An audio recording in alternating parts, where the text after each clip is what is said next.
Assalamualaikum warahmatullahi wabarakatuh.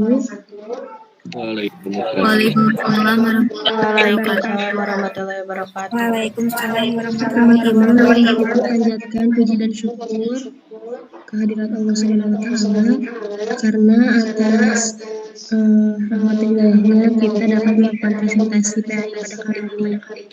Saya Rosilantika sebagai moderator, kemudian kelompok 9 ada Adan Maulana, Rihan Alfi Firdaus, Siti Asya Nurmaidah, dan Faraz Bilal Wiladani.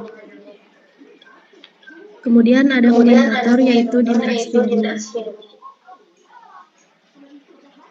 Baik, di sini ada yang pertama Cinta Tanah Air yang akan disampaikan oleh Rihan Alfi Firdaus. Kepadanya saya persilakan. Baik, terima kasih Bapak yang telah mengizinkan saya untuk melakukan presentasi kali ini. Jadi, cinta tanah air. Cinta tanah air tidak bertentangan dengan prinsip-prinsip agama Islam.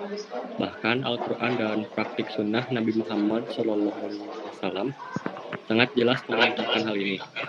Manifestasi cinta tanah air antara lain diwujudkan menjaga lingkungan hidup, mengenal wilayah tanah air, dan mencintai produk dalam negeri agar tumbuh rasa nasionalisme. Sebagai kesadaran bertanah air satu, tanah air Indonesia menjadi semangat bersama bagi semua warga negara Indonesia. Nah, selain itu ada sebuah riwayat yang menerangkan bahwa Nabi Muhammad pernah bermohon kepada Allah sebagai berikut. Wahai Allah, cintakanlah kota Madinah kepada kami, sebagaimana Engkau menciptakan kota Makkah kepada kami, bahkan lebih. Hadis riwayat Bukhari, Malik, dan Ahmad. Selanjutnya ada nilai-nilai nasionalisme yang harus ditumbuhkan dalam setiap individu warga negara Indonesia akan dijelaskan oleh Faraz. Kepadanya persilahkan. Ya, di sini saya akan menjelaskan nilai-nilai nasionalisme yang harus ditumbuhkan dalam setiap individu warga negara Indonesia sebagai berikut.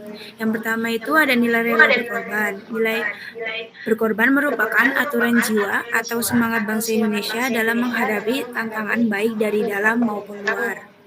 Yang kedua, ada nilai persatuan dan kesatuan. Nilai ini mencakup pengertian disatukannya beraneka corak yang bermacam-macam menjadi suatu kebetulan. Bermacam agama, suku bangsa, dan bahasa yang dipergunakan mudah memberi kesempatan timbulnya kekerasan. Yang ketiga, ada nilai harga menghargai. Sebagai bangsa yang berbudaya, bangsa Indonesia sejak lama telah menjalin hubungan dengan bangsa lain atas dasar semangat harga menghargai. Yang keempat, ada nilai kerjasama. Nilai kerjasama ini merupakan aktivitas bangsa Indonesia dalam kehidupan sehari-hari suka bekerjasama atas dasar semangat kekeluargaan. Yang terakhir, ada nilai bangga menjadi bangsa Indonesia. Nilai ini sangat diperlukan dalam melestarikan negara Republik Indonesia. Perasaan bangga ini harus tumbuh secara wajar dan jangan dipaksakan. Sejarah perjuangan sangat menunjukkan bangsa Indonesia pernah menjadi bangsa yang jaya dan tinggi. Tetapi karena penjajahan itu menjadi bangsa yang menderita dan kekurangan. Saya kembalikan lagi kepada model. Baik, terima kasih kepada Faraz Bilal Wiladani. Selanjutnya ada bela negara dalam Islam yang akan disampaikan oleh Siti Asya Nurmaidah. Padanya saya persilakan. Baik, di sini saya akan menjelaskan tentang bela negara dalam Islam. Dalam catatan sejarah, peristiwa 10 November 1945 adalah tonggak sejarah sangat penting bagi bangsa Indonesia, terutama umat Islam. Sebab, pada momentum 10 November itulah, nasionalisme mendapat pemaknaan sangat signifikan dalam paradigma keagamaan. Nasionalisme yang semula dipahami sebagai wilayah di luar agama ternyata bagian dari kewajiban syar'i yang harus diperjuangkan. Tampaknya, kerangka pemikiran itulah yang kemudian menjadi salah satu dasar umat Islam untuk terus merawat Pancasila dan Undang-Undang 45. 1945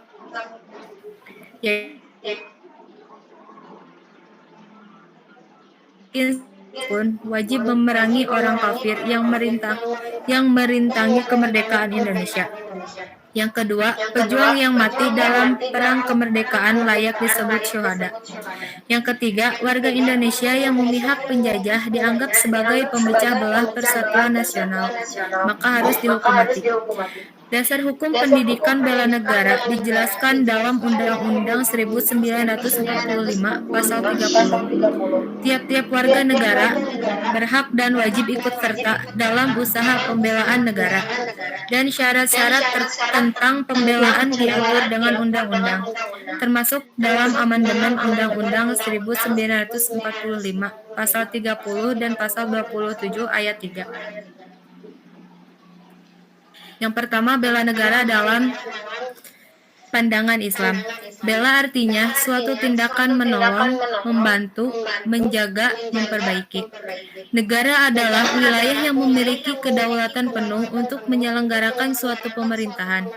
Dengan demikian, bela negara adalah suatu tindakan menolong, membantu, menjaga, memperbaiki suatu wilayah dari berbagai macam permasalahan yang mengancam wilayah tersebut. Islam sebagai agama yang rahmatan lil alamin memiliki landasan dalil yang kuat dalam hal bela negara, di antaranya Al-Quran Surat Al-Baqarah ayat 148, Surat Al-Maidah ayat 2, Surat An-Nisa ayat 59, Surat An-Nisa ayat 71, hadis riwayat Bukhari dan hadis riwayat Abu Daud. Dalam ayat-ayat Al-Quran dan hadis ditekan bahwa melakukan perbuatan baik adalah suatu kewajiban bagi setiap muslim, baik menyangkut kepentingan pribadi maupun berkaitan dengan kemaslahatan umum. Hal itu sangat dianjurkan. Bahkan Allah SWT menegaskannya setelah lomba dan tolong menolong.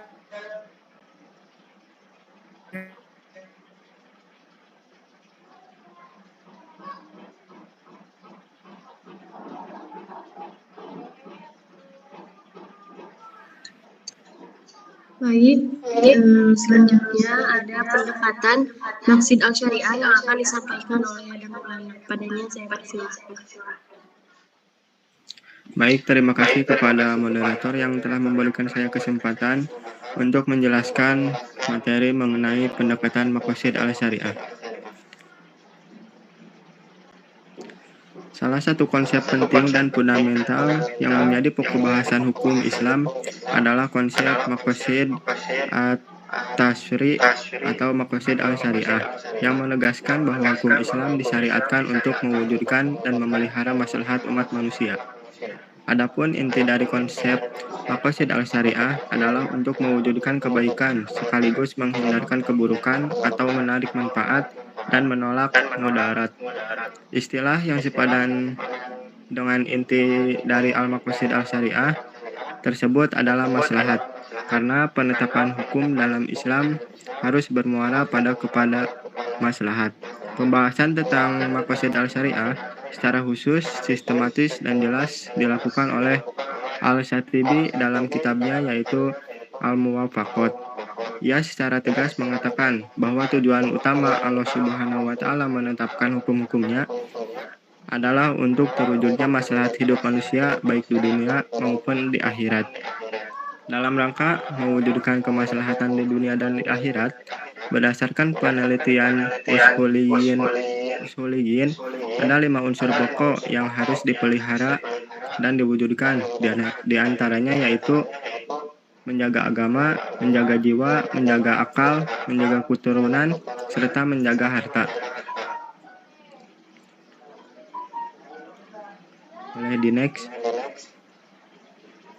Guna kepentingan hukum, kelima unsur tersebut dibedakan menjadi 3 urutan atau 3 peringkat, yaitu yang pertama dahururiyat, yang kedua hajiat, yang ketiga tahsiniyat. Pengelompokan ini didasarkan pada tingkat kebutuhan dan skala prioritasnya. Yang selanjutnya yaitu kegiatan bela negara. Kegiatan bela negara dapat dilakukan oleh setiap orang, begitupun bagi seorang mahasiswa. Membela negara tidak harus dalam wujud perang saja, tetapi bagi seorang mahasiswa bisa diwujudkan dengan cara lain. Misalnya seperti yang pertama, membina diri menjadi pribadi yang berakhlak mulia dengan mengikuti kegiatan-kegiatan yang bermanfaat. Yang kedua, senantiasa melaksanakan amanah dari orang tua. Yang ketiga, ikut serta dalam menjaga keamanan lingkungan sekitar, contohnya rumah, kampus, dan lain-lain. Yang keempat, ikut serta membantu korban bencana di dalam negeri maupun luar negeri. Belajar dengan tekun dalam semua bidang kajian yang dapat dimanfaatkan untuk memakmurkan bangsa dan negara. Sebagai warga negara yang baik, sudah sepantasnya kita turut serta dalam bela negara dengan mewaspadai dan mengatasi berbagai macam ancaman, tantangan, hambatan, dan gangguan pada NKRI.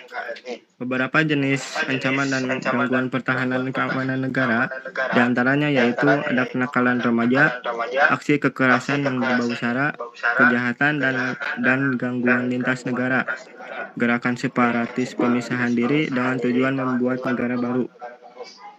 Demikian dari saya kembalikan kepada moderator. Baik, terima kasih kepada Daniela yang telah bertanya. Selanjutnya ada sesi komentator yang menjadi komentator yaitu Dinda Astriani. Kepadanya saya persilahkan. Baik, terima kasih kepada moderator telah memberikan kesempatan kepada saya untuk mengomentari penyampaian materi dari kelompok 9.